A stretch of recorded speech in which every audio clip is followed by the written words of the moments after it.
क्षीर सागर मंथन के समय राक्षस देवताओं का मजाक उड़ाते रहे और अपना पूरा भुजबल दर्शाते हुए सर्पराज को खींचते रहे। देवताओं ने अपने बल का पूरा पूरा प्रयोग किया। उनके खींचने की इस प्रक्रिया में वासुकी महासर्प ने विष उगल दिया। वह विष ज्वालाएं बिखेरना लगा। इन ज्वालाओं में कितने ही राक्षस जल गए। लग रहा था कि इस हलाहल से पूरा लोक ध्वंस हो जाएगा। उसी समय मंदर पर्वत भी समुद्र के अंदर डूब गया। सबने शिव से प्रार्थना की। शिव ने हलाहल को निगल डाला और उसे कंठ में ही रोककर लोक की रक्षा की। वे गरल कंठ कहलाए गए। विपत्ति टली पर पर्वत डूब गया। देवताओं ने विष्णु से प्रार्थना की। विष्णु ने बड़े कच्छप के रूप में कूर्मावतार लिया और समुद्र में डूबे पर्वत को अपनी पीठ पर ढोते हुए ऊपर ले आए। कच्छप बनकर मंदर पर्वत को ढोते हुए विष्णु ने बड़ी ही सावधानी बरती। पर्वताग्र पर बैठकर उन्होंने एक पांव से उसे दबाकर रखा, जिससे वह इधर उधर न हिले डुले। साथ ही देवताओं के साथ मिलकर वे समुद्र को मथने के काम में लगे रहे। यों विष्णु बहुरूपों में दिखे। 11 सागर मंथन का काम सुचारू रूप से चलने लगा। क्षीर सागर से चंद्र, लक्ष्मी, कल्पवृक्ष, कामधेनु, ऐरावत हाथी, उच्चौश्रवा घोड़ा, सुरा नामक नशा व उत्तेजना प्रदान करने वाला पेय और कितने ही पदार्थ उत्पन्न हुए।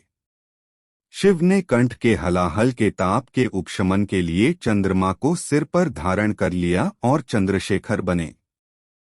लक्ष्मी देवी ने श्रीवत्स कौस्तुभ मणियों की वैजयंती माला पहनाकर विष्णु से विवाह किया। विष्णु लक्ष्मीकांत बने। देवता सुरा पीकर सुर बने। जब उसने देखा कि सच्चाई बताने पर भी राक्षस सुनने और विश्वास करने की स्थिति में नहीं हैं, तो उसने स्वयं देवता का रूप धारण किया और देवताओं की पंक्ति में बैठकर अमृत पी गया। सूर्यचंद्र ने उसकी यह धूर्तता देखी और उन्होंने मंदर पर्वताग्र पर आसीन बहुरूपी विष्णु को यह विषय सूचित किया। विष्णु ने अपना चक्र राक्षस को मार डालने भेजा। विष्णु के चक्र से बचने के लिए राहु ग्रहों में चक्कर काटता रहा और आखिर अंतरिक्ष में प्रवेश किया। चक्र ने वहां भी उसका पीछा किया और उसके सिर को धड़ से अलग कर दिया।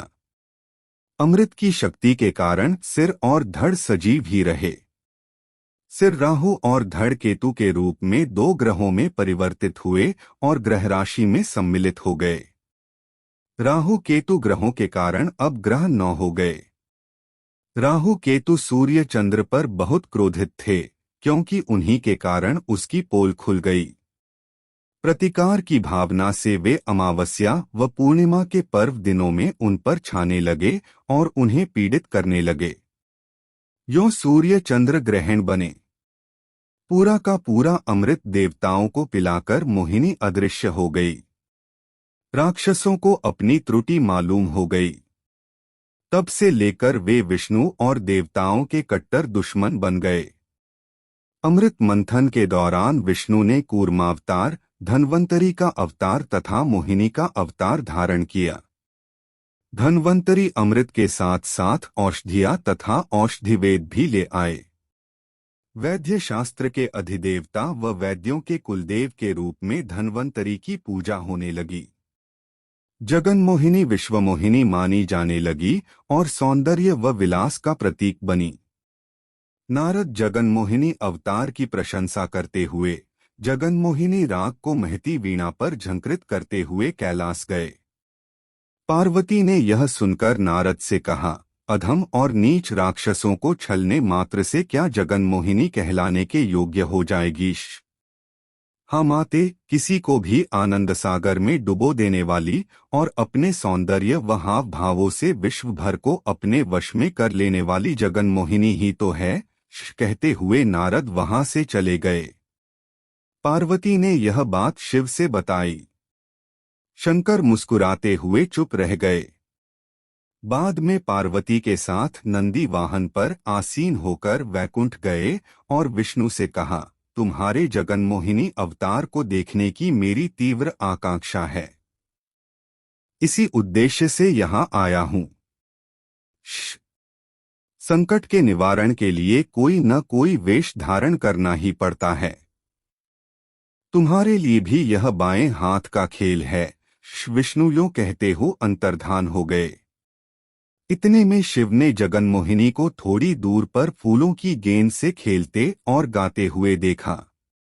शिव सब कुछ भूल गए और उसके पास गए, पर जगन्मोहिनी उनके हाथ नहीं आई और वह विश्व आकाश में घुस गई। हाथ फैलाते हुए शिव उसका पीछा करने लगे। पार्वती स्तंभित होकर यह दृश्य देखती रह गई।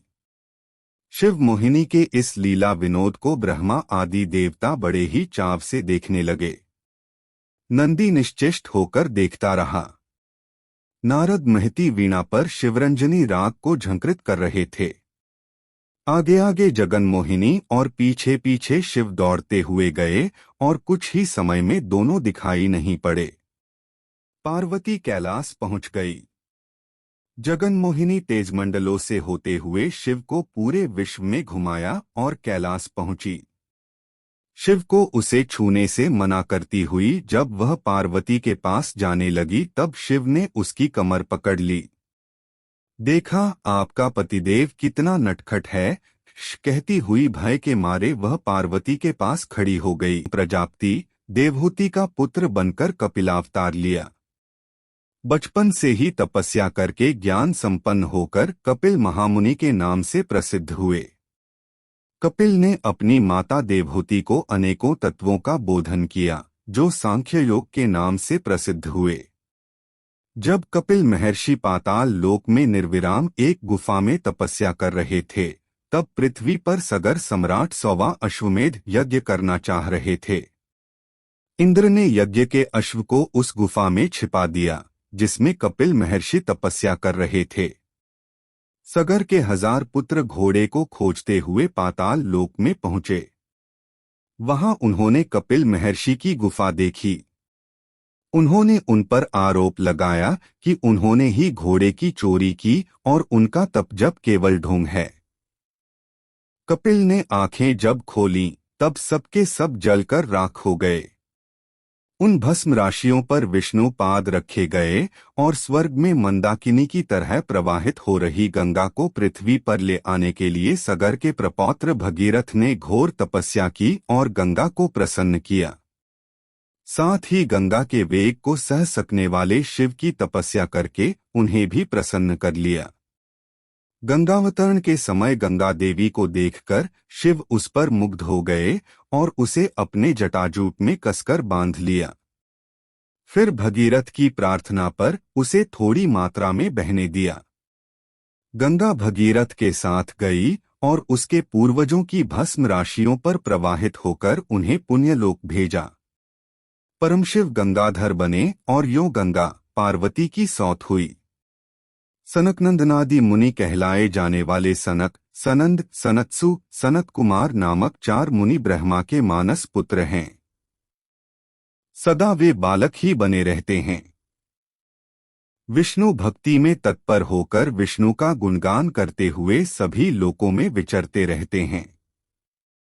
विष्णु के दर्शन करने वे वैकुंठ गए। सब द्वारों को पार करते हुए विष्णु मंदिर द्वार पर पहुंचे। विष्णु के ही रूप के जय विजय वहां के द्वारपालक हैं। उनके 4 हाथ हैं। उन हाथों में चक्र, शंख, गदा व अभय मुद्राएं हैं। उन दोनों ने मुनियों से कहा कि यह अंदर जाने का समय नहीं है। तब सनक ने कहा, विष्णु दर्शन के लिए हमारी दृष्टि में कोई समय नहीं होता। कहते हुए उनकी परवाह किए बिना जब वे अंदर जाने को उद्यत हो गए, तब द्वारपालकों ने गदाएं उठाकर उन्हें रोका। सनकादि मुनियों ने उन्हें शाप देते हुए कहा, तुम में विष्णु द्वारपालक बने रहने की योग्यता नहीं है। राक्षस होकर जन्म लोगे। यह कोलाहल सुनकर द्वार खोलते हुए विष्णु लक्ष्मी समेत वहां आए। जय विजय ने मुनियों के शाप के बारे में उनसे बताया और अपना दुख व्यक्त किया।